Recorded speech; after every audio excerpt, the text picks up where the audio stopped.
어제 사상 최고 기록을 경신하며 랠리를 이어가던 미국 뉴욕 증시가 미 금리 결정을 앞두고 모두 하락 마감했습니다. 미중 무역 갈등이 장기화되는 가운데 미국 정부는 미국 내에서 중국의 화웨이와 ZTE 통신 장비를 완전히 퇴출시키기로 했습니다. 밤사이 국제 소식은 장가희 기자와 함께 알아보겠습니다.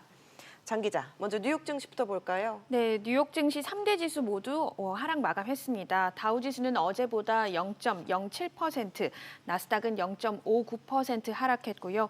어제 신고가를 다시 썼던 S&P 500도 0.08% 떨어지면서 장을 마쳤습니다. 네, 어제까지는 랠리가 이어졌는데 오늘은 이렇게 하락 마감한 이유가 뭔가요?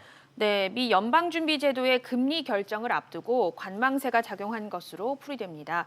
미 연준은 현지 시간으로 어제와 오늘 열리는 연방공개시장위원회에서 올해 세 번째로 금리를 0.25%포인트 추가 인하할 것으로 예상되는데요. 투자자들은 연준이 올해 말 또는 내년까지 어떻게 통화정책 기조를 이어나갈지 주목하고 있습니다. 경제지표는 부진했는데요.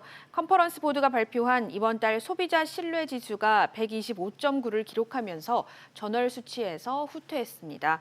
주택시장 지표도 주춤했습니다. S&P 케이스슐러가 공개한 8월 주택가격 지수는 한 달 전보다 0.2% 하락한 것으로 나타났습니다.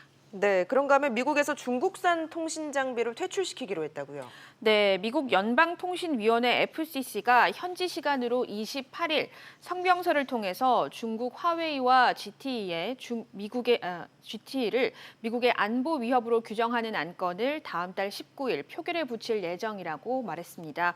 안건이 통과되면 앞으로 화웨이와 GTE 장비를 쓰는 통신회사는 학교 그리고 도서관 통신망 구축 때 지급되는 보편적 통신 서비스 보조금을 받을 수 없게 됩니다.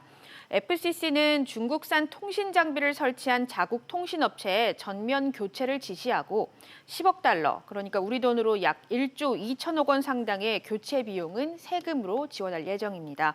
여기에다 미국은 대표적인 공적 연금인 연방공무원 저축계정 TSP가 중국에 투자하는 것도 막기로 했는데요. 트럼프 행정부가 미국 투자 자금의 중국 시장 유입을 차단하는 방안을 다각적으로 검토하고 있는 가운데 먼저 자신들의 퇴직금부터 단속하겠다는 겁니다. TSP는 백악관과 연방 공무원, 미군들이 폭넓게 가입하는 제도로 운용 규모는 약 700조 원에 달하는 것으로 알려졌습니다. 그런가 하면 중국 인민은행이 디지털 화폐를 발행하는 최초의 중앙은행이 될 것이라는 전망이 나왔다면서요? 네, 맞습니다. 황치판 중국 국제경제교류센터 부의사장이 지난 28일 상하이 한 포럼장에서 이렇게 언급을 했는데요. 황치판 부의사장은 민간이 발행하는 가상화폐는 망상적이며 중국의 디지털 화폐는 중국 정부에 의해 엄격히 통제될 것이라고 말했습니다. 그러면서 인민은행이 이미 많은 연구를 했다고 자부했습니다.